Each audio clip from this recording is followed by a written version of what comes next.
프리우스를 타보러 일본에 갔습니다. GR 코롤라도 아니고 WRX STI도 아니며 무려 프리우스를 타기 위해서요.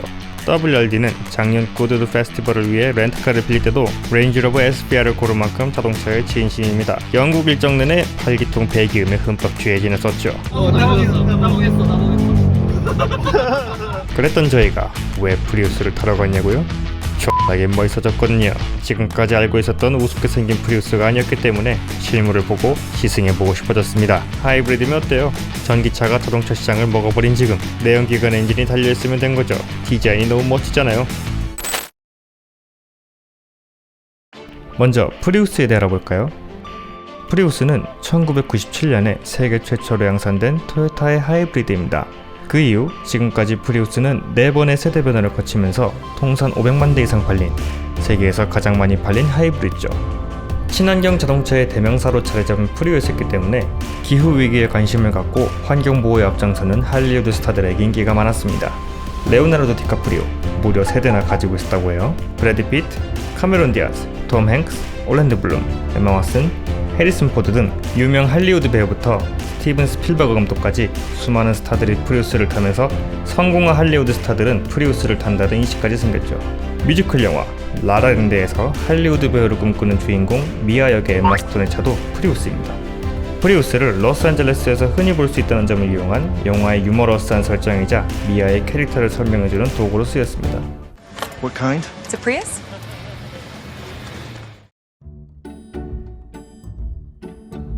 친환경에 실용적인 차를 원하는 이들과 할리우드 배우들의 사랑을 한가득 받았던 프리우스지만 좋은 이미지만 가진 것은 아닙니다.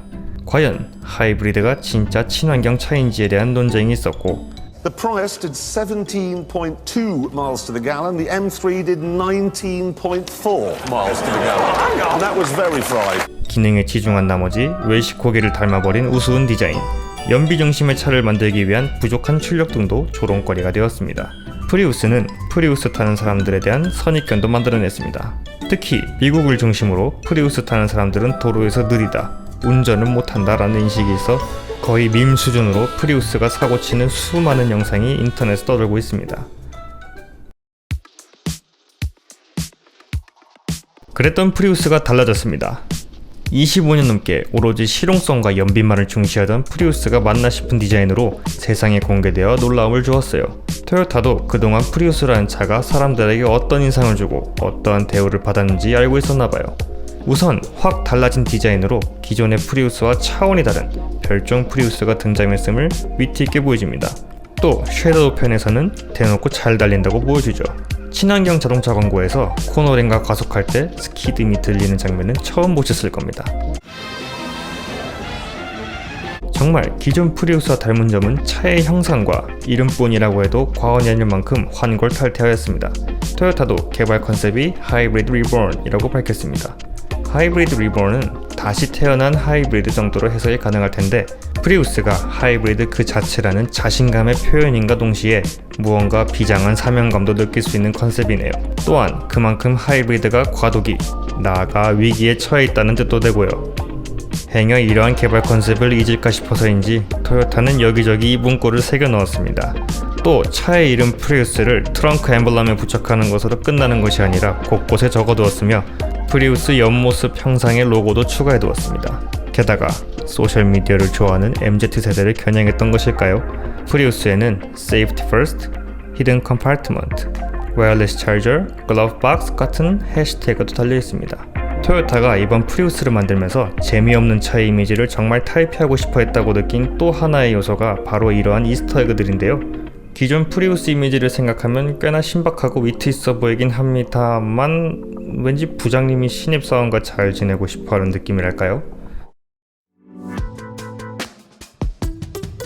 자, 이제 차를 실제로 만나보고 느낀 점을 말씀드릴까요? 먼저 눈길을 끄는 것은 프리우스만의 독특한 바디 쉐입입니다. 토요타 연구진들이 공기저항 개수를 최대한 낮추어 연비를 개선하고자 만들어낸 이 디자인은 기존의 자동차에서 볼 수 없었던 정말 독특한 형상입니다. 최초의 하이브리드 자동차이면서 판매량에서도 성공한 자동차였기 때문일까요? 프리우스는 그야말로 하이브리드 친환경 자동차의 디자인을 정의해버립니다. 나중에 등장한 또 다른 하이브리드 자동차인 혼다 인사이트나 현대 아이오닉 디자인을 보면 프리우스 디자인과 흡사한 면이 정말 많습니다. 헤드라이트는 페라리 SF90을 연상케 합니다. 기존의 프리우스 모델들의 눈을 보면 자동차라기보단 외계인이나 곤충이 떠올랐는데 무려 페라리가 떠오른다는 건 엄청난 발전이죠. 헤드라이트 디자인만 닮았다고 페라리가 떠오르진 않을 겁니다. 극적으로 누워있는 A필러는 양산차에서 볼 수 없던 각도이고 차급을 생각하면 과하다고 생각할 수 있는 19인치의 휠, 그리고 바퀴 주변에 차체를 감싸고 있는 검정색 몰딩은 바퀴 부분을 더욱 커 보이게 만들어줍니다. 조금 떨어져서 보면 페라리의 프로 상계가 떠오르기도 하네요. 가까이서 사진 촬영을 하면서 발견한 가장 놀라웠던 점은 문 아랫부분을 날카롭게 베어낸 듯한 디자인 요소인데요. 이 각도는 A필러 라인, 그리고 뒤 범퍼 파팅 라인과 평행하게 연장됩니다. 또한 이 라인이 끝나는 지점에서 홀쭉하게 말려 들어갔다가 팬더 쪽에서 다시 볼륨이 살아나는데요. 이는 애스턴 마틴과 같은 고성능 스포츠카에서나 볼 수 있었던 디자인 요소입니다. 이어지는 뒤를 보면 수직형 램프 디자인에 뒤쪽 창을 헤리티지로 유지하던 프리우스의 디자인이 바뀌었습니다. 뒤 램프 양 끝을 한 줄로 이어 차를 더 넓어 보이게 만들었고 마치 스모키 화장을 한 것처럼 유광 블랙 포인트로 마무리했습니다. 최근 토요타 디자인의 정체성이기도 하죠. 인테리어 또한 정말 엄청나게 개선되었습니다. 항상 타 메이커 동급 차 대비 한 세대 이전 디자인 같아 보이던 토요타 인테리어가 드디어 달라졌어요. 게다가 보통 최고 트림 아니면 예쁘다는 느낌이 덜한데 프리우스는 그 느낌을 많이 줄였습니다. 렌트카라서 어쩔 수 없이 좀 더 작은 화면, 직물 시트, 그리고 빠진 통풍 시트와 핸들 연선 등등 부족한 게 많지만 그 부족함이 시각적으로 크게 드러나지 않는 것이 장점입니다. 시트 착좌감이 정말 좋았습니다. 친환경 차임에도 불구하고 시트 포지션이 결코 높은 편이 아니며 시트에 앉았을 때 크게 부풀어 오른 사이드 볼스터 덕분에 다리와 등을 단단하게 잡아주었습니다. 친환경 자동차의 대명사 프리우스가 이런 스포티한 시트를 장착하고 나올 줄 누가 알았을까요? 중하위 트림에는 저희가 타본 차와 같이 직물 시트가 제공되며 상위 옵션차는 친환경 가죽 시트가 제공됩니다. 또한 1열과 2열 모두 레그룸이 충분했고 키가 175cm인 제가 탔을 때는 헤드룸에 부족함이 전혀 없었지만 키 180cm의 신장님께서 탑승했을 때는 생각보다 타이트했습니다. 키가 크신 분들은 구매 전에 한번 앉아보셔야 할 것 같아요. 가장 큰 문제는 1열에 탑승하기 꽤 어려웠다는 점입니다. A필러가 사실상 B필러까지 일자로 이루어져 있어 차에 탈 때는 엉덩이를 먼저 밀어놓고 고개를 많이 꺾어서 탑승해야 머리를 필러에 부딪히지 않았습니다. 제 소나타가 차고를 많이 낮춰준지라 몸을 기울여 차에 타는 게 익숙한데도 프리우스는 몇 번이고 타고 내렸다 해도 편하진 않았습니다. 람보르기니 같은 차를 탄 기분을 프리우스에서 느끼게 되다니 반면 뒤 헤드룸은 나쁘지 않았습니다. 앞범퍼에서 시작한 라인이 지붕까지 이어져 2열 시트 위에서 정점을 이루고 뒷유리의 시작도 그리 급하지 않아서 머리 위로 뒷유리창이 오거나 하지 않습니다. 트렁크 공간은 걱정과 다르게 꽤나 넓었습니다. 해치백이라기보단 패스트백 스타일에 배터리가 탑재된 하이브리드라서 높이가 부족할 것 같았거든요. 하지만 막상 저희의 엄청난 짐을 넣어보니 알차게 잘 들어갔습니다. 오히려 깊이 들어간 짐은 빼기 힘들 정도로요. 기존의 트렁크 하단에 있던 배터리를 뒷좌석 하단으로 옮기면서 트렁크 높이도 낮아져 공간이 넓어지고 무게중심이 낮아졌다고 합니다. 트렁크 하단에는 템퍼러리 스페어 타이어가 있었습니다. 토요타 공식 홈페이지에서는 타이어 리페어 키트가 기본 적용 옵션으로 적혀 있었는데 렌트카라 조금 다른가 봅니다. 뒷문 손잡이는 쿠페 같은 디자인을 위해 알파로메오 156, 벨로스텐 등과 같이 숨겨두었지만 프리우스의 구조는 조금 다릅니다. 전자식 도어 캐치라서 우리가 흔히 알고 있는 자동차 트렁크 버튼과 같은 원리고요. 그래서 버튼을 눌렀을 때 문이 열리는 시간에 딜레이가 있고 때문에 뒷문을 열 때마다 조금 당황스럽습니다. 작동하지 않는 에스컬레이터에 발을 디뎠을 때 느끼는 흠칫하는 느낌과 비슷하다고 할까요? 전자식 버튼으로 문을 열어야 하니 자동차 방전이나 사고로 인하여 외부에서 문을 열어야 할 때가 걱정이 되었는데요. 토요타는 물리 도어 개방 버튼도 숨겨두었습니다. 도어 캐치 하단의 사각형을 아래로 깊숙이 꾹 누르면 일반 도어가 열리듯이 딸깍하고 열립니다. 있네. 뭐야 이거? 뭐야? 전자식 도어 버튼의 유사시 작동 불능을 걱정하여 물리 버튼을 따로 추가해준 세세함에 놀랐고 정말 비상 상황에 이 차를 모르는 사람이 뒷문을 열어야 한다면 저 작은 네모를 문 개폐 버튼이라고 생각할지 걱정이 되었습니다. 프리우스의 큰 단점 중 하나는 정숙성입니다. 방음제가 부족한 느낌이에요. 애킨슨 사이클 엔진 특유의 칼칼하면서도 듣기 편하지 않은 엔진음이 별다른 필터링 없이 실내로 들어왔습니다. 가속감 한번 살짝 싹 느껴보시죠.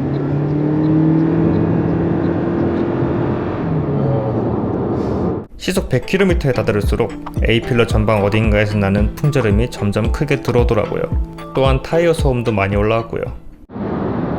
타이어 소음이 생각보다 커요. 바퀴 소리는 꽤 올라오는 편입니다. 하이브리드라 차가 조용해서 풍절음이나 타이어 소음이 더 부각된다는 점, 최신의 하이브리드 차도 이는 마찬가지였습니다. 아마 방음 관련 보강은 가격 상승 요인이라 어쩔 수 없었을 겁니다.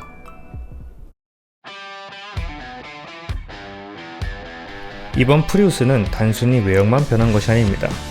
4세대 프리우스까지만 해도 가속 페달이 부서져라 밟아도 엄청난 엔진 소음만 들리고 속도는 올라가는 걸 못 느낄 정도로 미친 듯이 느렸지만 이번 프리우스는 다릅니다.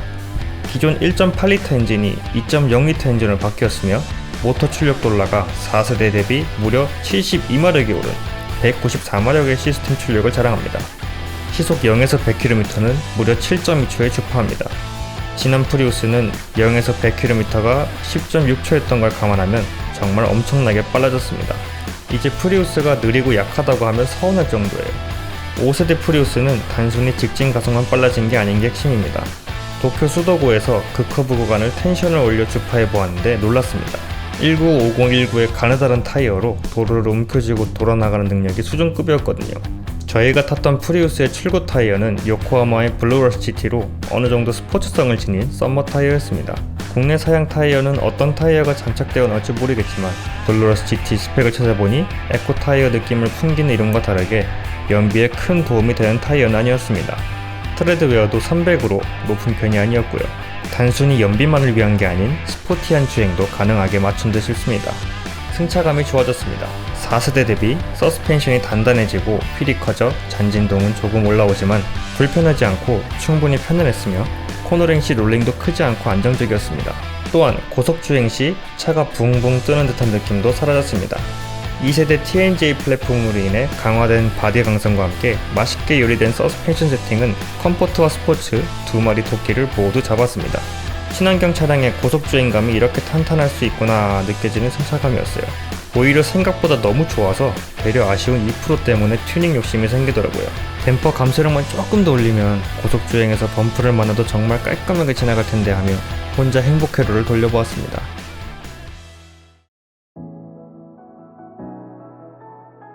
자, 총평입니다.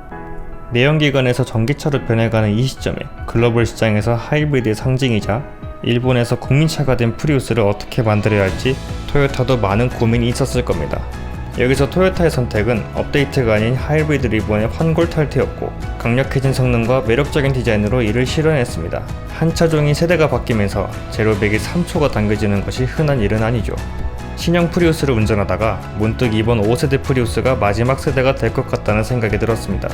프리우스로 하이브리드 정점을 찍어 유종 의미를 거두고 싶었던 토요타가 사이가 좋지 않은 디자이너와 엔지니어들을 화해시키고 모든 기술력을 쏟아부어 멋진 디자인에 녹여낸 것이 이 프리우스가 아닐까요? 지금까지의 프리우스는 타겟 고객층이 좁았습니다. 개성을 드러내기 좋아하는 젊은 사람들과 차를 좋아하는 사람들에게 프리우스는 그다지 구미가 당기지 않는 차였죠.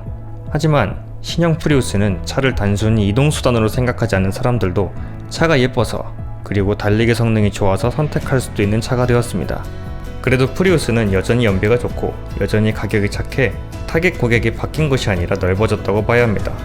한국 출시 가격은 대략 3천 중후반대로 예상되는데 니로 하이브리드나 코나 하이브리드를 견적내다 보면 프리우스 하이브리드가 손에 잡힐 가격일 것 같습니다. 이번 프리우스 한국 시장에서 잘 팔릴까요?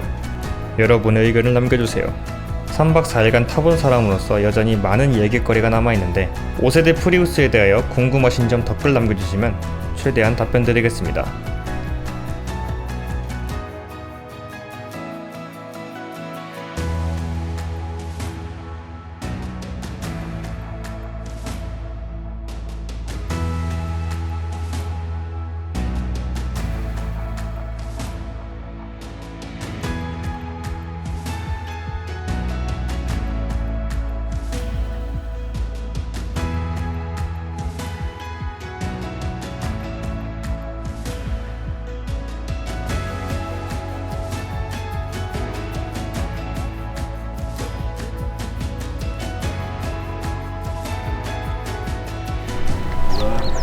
자세 있나요?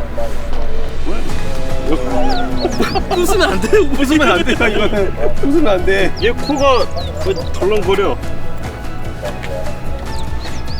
되게 쉽게 덜렁거리긴 하는데. 위험하다. 이거 힘도 안 줬어요. 그냥 이렇게 손가락으로 들려. 아, 되게 가벼운가 보다.